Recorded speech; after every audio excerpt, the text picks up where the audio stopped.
You're kicking yourself for not investing in Netflix and that 6,000% return over the last decade. You sold out of your Amazon stock way too early, missing out on a tenfold return it's produced in the last 5 years. In this video, I'll show you how to find the next generation of FANG stocks, the companies that will change the world and could make you rich. I'll share the clues I look for in innovative companies and then reveal 7 stocks to buy that could produce returns of 10 times your money and more. We're talking the next FANG stocks today on Let's Talk Money. Beat debt, make money, make your money work for you. Creating the financial future you deserve. Let's Talk Money.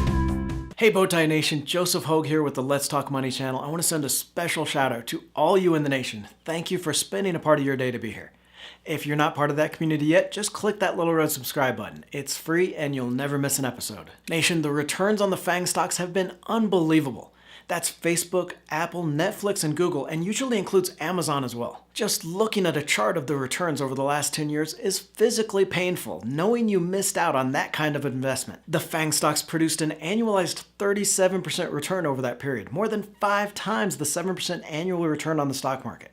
Hell, even Google, with its miserable 377% return over the decade, was double the market return. A single $1,000 investment in Amazon in 2010 would now be worth over $22,000. That's the kind of investment that can fund your entire retirement in just 10 years. But you missed out, and when I say you, I mean me as well. It's technically impossible for these stocks to reproduce that same kind of return. For shares of Apple to increase another 1,300%, it would have to grow to a $26 trillion company, larger than the entire US economy. Put another way, at the current price-to-sales ratio for shares, Apple would have to make $3.7 trillion selling an iPhone to every single person on Earth. But we can learn from those FANG stocks. Look at how investors made those 10x returns, and that's what I want to show you in this video. I'm going to show you the sectors and the industries most likely to grow into that next generation of FANG stocks.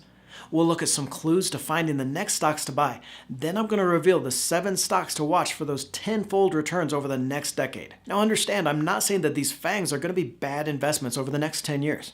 I own shares of Amazon and Google, and all 5 of these companies are dominating their market. But if you want those quadruple-digit returns, it's not going to be in these names. Bagging 10 times your money means being ahead of the game and finding that next generation. So I want to jump right into that next generation of FANG stocks, and just working through this list is going to give you an idea of where to find them. First up is $3.1 billion Pluralsight, ticker PS, an AI-driven skills development platform that touches a lot of the developing trends. The company runs a skills development platform for online courses in the tech area, subjects like cloud, security, and data. Everything a business needs, and the beauty of this is that proprietary machine learning assessment tool that helps businesses know which skills their employees need to work on. So when we talk about those themes and the industries to follow, you're going to see a lot of the Pluralsight in here. We've got an algorithmic-based functionality. We've also got online skills development, which is obviously hugely important right now, and an addressable market that gives the company a runway for growth for decades of growth. Pluralsight booked $317 million in revenue last year, an increase of 35% over the prior year, which in turn was 39% growth over the year before that. Now that's still just a fraction of the $42 billion market for the business technical skills development and the $300 billion plus for global e-learning market. Giving me even more confidence in this company is the fact that growth in the large customer segment has increased. Pluralsight has grown customer accounts in the million-plus billing segment 122% over the last 3 years. The company has a solid balance sheet with over $406 million in cash against $567 million in debt, so that financial survivability that we like to see, and very nearly cash flow positive. Next here is $2.3 billion Stitch Fix, ticker SFIX, and more of that consumer retail idea, but with a disruptor twist. Stitch Fix is an online fashion service that touches a lot of those disruptor ideas that we'll talk about. It's an online retail service, which we know is bringing in billions of dollars from that traditional brick-and-mortar model every single year. The company estimates the online apparel market at over $111 billion in the US and the UK alone, and that's just a quarter of the total market. Online sales are expected to grow by 13% a year to over $200 billion by 2024. Stitch Fix isn't a retailer though. It's using a data-driven algorithm and that human intuition to help match people with their perfect look. Customers create a profile that assesses their preferences and then matches them with a stylist. Then it powers those retail services and delivers the product. The company booked 18% client growth last year and 2 consecutive years of 25% plus revenue growth. So not only are you growing the client base, but making more money per client. The company reported a 9% increase in active clients to $3.4 million in that March through May quarter. And while net revenue was down slightly to $371 million, it was a great quarter considering the broader apparel and accessories market saw sales fall as much as 80% over the period. Definitely, this one is the kind of disruptive technology that we're looking for. So you see in these first two picks and the ones that we've got coming up, we're going to be sticking with those two sectors of the economy, technology and communication services. Now that's not to say that we won't have high return stocks in those other sectors, but the margins and the growth is clearly in this IT and connectivity. Within these two sectors, we also want to be focusing on a group of industries, those with the most potential for that disruption and innovation.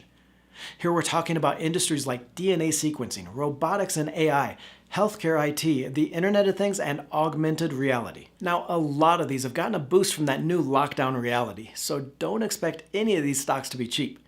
Amazon reported earnings of just $1.25 per share in 2015, while the stock price was trading at upwards of 500 times that. So this definitely isn't going to be a bet for your value investors. But just like those shares of Amazon that has surged 600% in the last 5 years, if you get that growth behind these disruptive technologies, they can just keep on rising, even from those higher PE ratios that you'll see. CRISPR Therapeutics, ticker CRSP, is a $7 billion gene editing company that, as an old man, I'm definitely interested in seeing what they can do. Nation, in the 100 years to 1900, the average life expectancy in America barely budged, adding less than 10 years onto the average person's lifespan.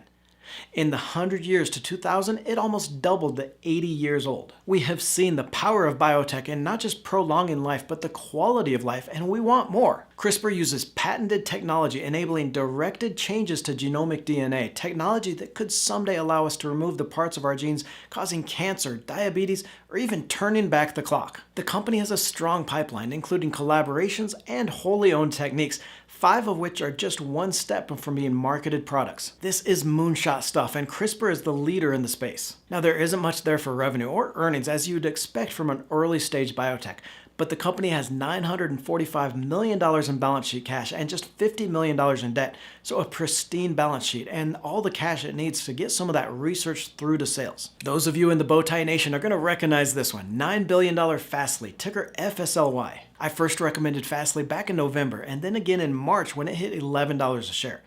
It surged to $109 per share before giving up about 30% after it disclosed that TikTok as its biggest customer for about 12% of revenue. This is an opportunity to pick up more shares, even after that 800% return that we've booked since March.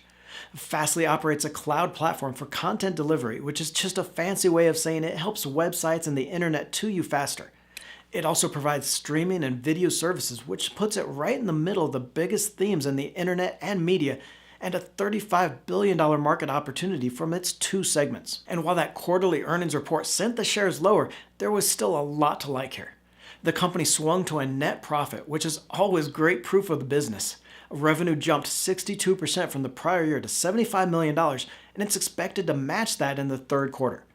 Analysts are expecting full-year revenue around $297 million this year and to double to $614 million by 2023. The company's revenue retention rate is an amazing 99.3%, and not only are customers sticking around, they're also spending more with 133% growth in that expansion rate in the first quarter. Now, is this stock still expensive at 48 times on that price-to-sales basis? Yeah, but you don't get that kind of growth and a key disruptive market for cheap.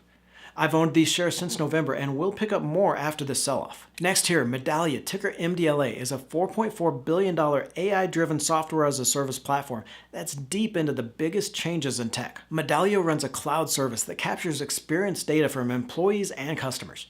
It's AI-driven software that collects the data across human, digital, and Internet of Things devices, then analyzes it for that business insight and marketing. And Nation, I know a lot of this tech jargon probably doesn't mean much, but one of the biggest trends over the last several years is just the collection and the use of that data.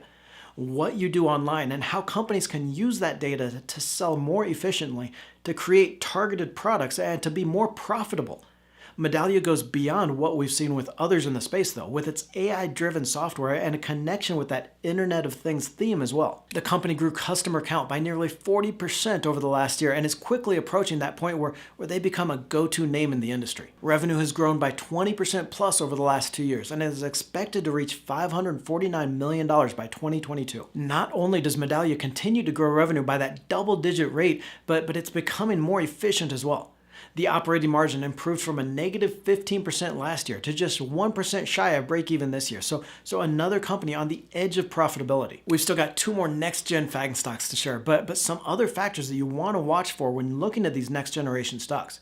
You want to screen for small cap companies, so those with the market size under $3 billion or at least under $10 billion. Now I know that Apple and Facebook have been the exception here, but you're really fighting against the law of large numbers. It's much easier for a $5 billion company to grow into that $50 billion giant than it is for something like a $230 billion Disney to become a $2 trillion company. We're also looking for disruptive technologies and competitive advantages in this space. I know this one is kind of vague, but you're going to be reading through those company descriptions and you'll get an idea pretty quickly about which are changing their industry, which have that first mover advantage in the product that everyone is going to want. I'm also going to want to focus on the companies in the consumer side of sales, those selling directly to the consumer market. Of course, there are a lot of companies on that B2B side, the business to business side, that are making a ton of money. Salesforce.com is a great example, but just the scale of the consumer market, that $15 trillion in consumer spending in the United States alone, we're much likely to find our next hot stock in B2C, in business to consumer. And just looking at the FANGs, that's largely been the case. Facebook and Google book some of their revenue from business advertising, but for the most part, all 5 of these stocks are in that consumer or retail side of the market. I'm going to break my rule with these next 2 though and go a little bit larger with $15 billion web development company Wix, ticker WIX. Wix markets a cloud-based platform that enables anyone to create a website or an application and then upsells a suite of 20 plus features to automate and grow your business.